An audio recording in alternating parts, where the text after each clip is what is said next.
What is the single most important thing that you must achieve when marathon training? Is it long runs? Is it high weekly mileage? Is it consistency? I would say all of these are important, but there's one thing that should take a higher priority than all of these. Welcome to week 6 of marathon training.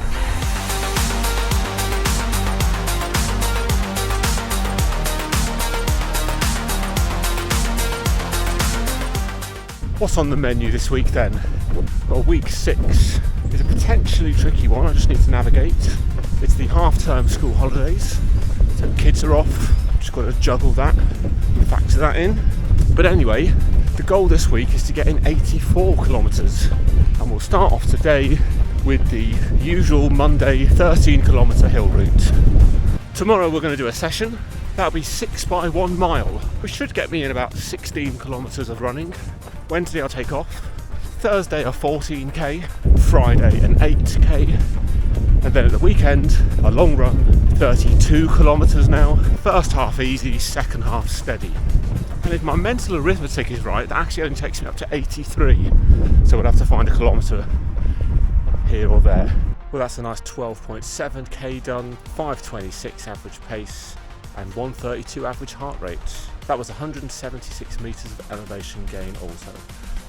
As part of this week, I'm going to be going down to the gym tonight, Thursday and Sunday for strength, and I'll make up that lost 1 or 2 kilometres.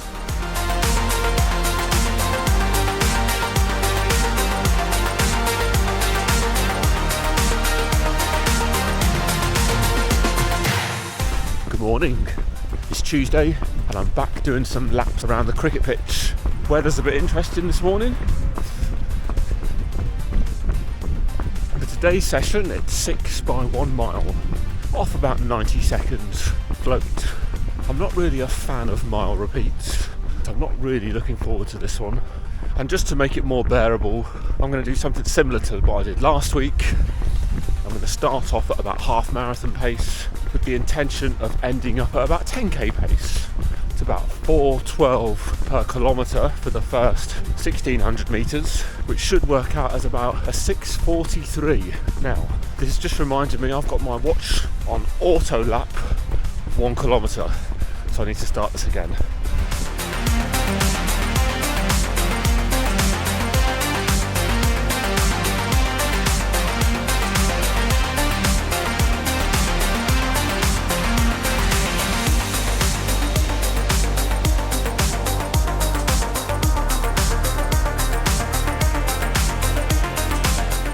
Fantastic, really pleased with that. That's 16.1 kilometres done. GoPro ran out of battery, so I'm just filming a bit later on. Average pace of 4:42 and an average heart rate of 1:45.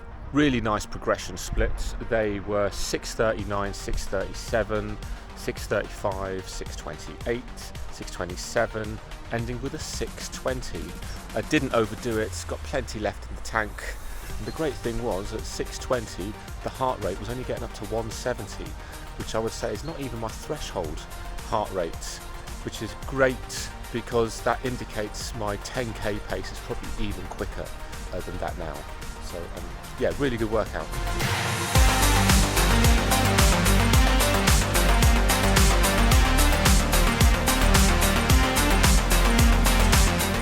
Good afternoon. It's Thursday. I'm out on a 14 kilometre easy run, and I'm also going to go to the gym. Now, this is my 4th marathon training block, but I've only actually ever made it to 1 marathon. My first marathon training block started in December 2019, training for the Brighton Marathon in April 2020, and we all know what happened at the beginning of 2020. That marathon got postponed to September 2020, so I went into training for that, but picked up an injury in the middle of August, just 4 or 5 weeks out from the marathon. That was gluteal tendinopathy, and I couldn't run for 12 weeks.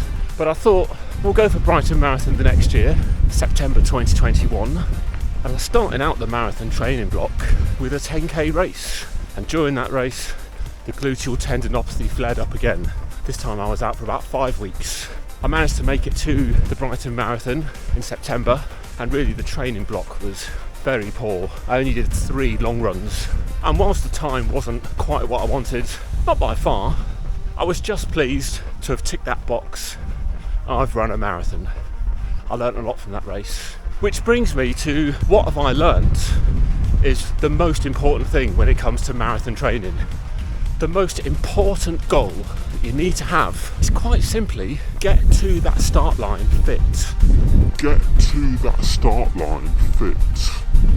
Get to that start line fit. You know, for us recreational runners who do this as a hobby, what is the point in increasing our mileage, overtraining, picking up an injury and not making it to the start line? If you do that, there's no marathon. So my view is, whatever you choose to do in your training, you need to evaluate, am I risking getting to that start line? How much of a risk are you willing to take? Great, that's 14.3 kilometres done. Average pace was 5:21 per kilometre and average heart rate of 135 beats per minute. Also did 20 minutes of strength at the gym, progressing nicely for this week.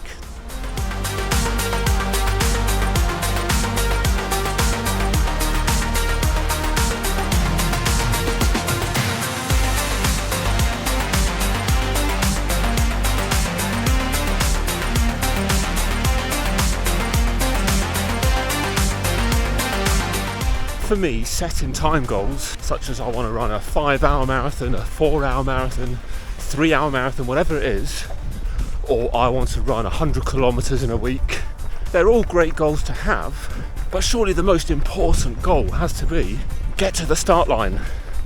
I'm not saying you want to tiptoe your way to the start line being far too overly cautious and not get fit. We all know that consistency and increased volume is going to play a huge part in getting fit. But you want to be thinking, what is the balance between maximising my consistency, maximising my fitness, versus ensuring you make it to the start line?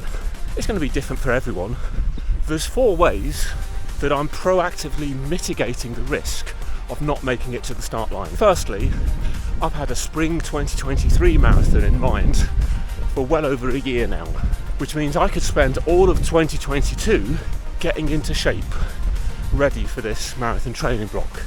I spent most of last year slowly building up the mileage, slowly building up the volume, slowly building up the strength. That meant that when I started this marathon training block, it wasn't too much of a leap for my body to handle. Yes, I had to be very patient. It took a year, slowly base building, but I had fun along the way. I PB'd in the 5k, the 10k, the half marathon. My A goal last year wasn't to PB in any of those distances. The A goal was simply to get fit and strong, ready for this marathon training block. Those PBs came as a result of getting fit and strong. Secondly, 15 to 20 minutes of strength training twice a week is actually about the right amount for me, so that I don't ache too much the next day to stop me going out on a run. Again, I'm thinking long term. I don't want to do something at the gym where I could pick up an injury and prevent me from running or even make it to the start line. Thirdly, every 4th week I'm incorporating a recovery week. Reduce the intensity, reduce the volume, again with a view to making sure that I make it to the start line. And then 4th, I'm not doing any speed sessions faster than a 5k pace. I'm in week 6 now of this marathon training block, and I haven't even got to 5k pace once. Again, I don't want to overdo it. I want to keep consistent, but I also want to get to that start line. Lovely, that is 9.4 kilometres, easy in the bank, 5:14 average pace, average heart rate of 137 today.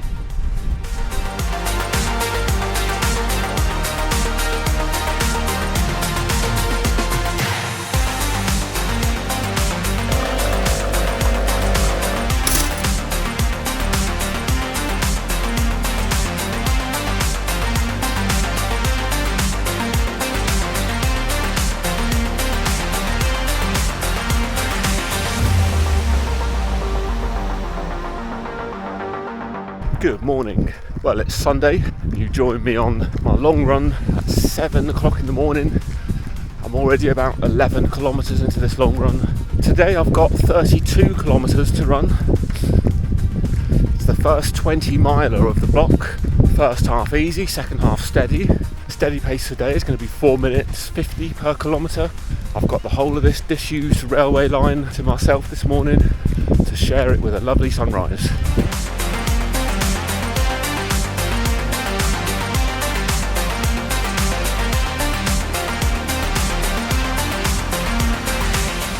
Feeling a little bit sore in the left quad, might be left IT band. Had it for 2 or 3 days. It's a 0.5 out of 10. I mean, it might just be that the legs are starting to feel tired now. We are in marathon training. I have got some big volume weeks in me now.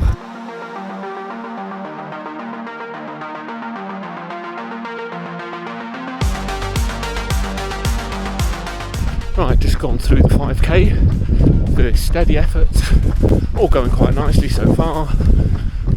Heart rate topping out 146, 147. I'm about 15 seconds ahead of pace at this point. Alright, so I've just gone through 26 kilometres or 12 kilometres into this steady pace, averaging a shade under 450, 449.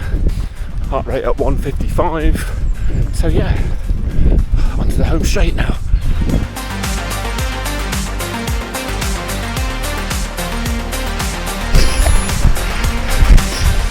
Alright, that is 32.3 kilometres done in the bank, 5:12 average pace and an average heart rate of 142. There was 221 metres of elevation gain in that run as well, so hardly the flattest route. The steady kilometres ended up being about 450, maybe just a shade under. As for the week, that's 84.7 kilometres. Tanda Race Predictor has me for a 3:23:20 marathon prediction. The net heart rate efficiency has shot up to 1.37. And finally, the Garmin Watch Race Predictor has me down for a 3:14:04 marathon time. So I hope you've enjoyed this week's training. Remember, get to that start line. Please like the video and I'll see you in the next one.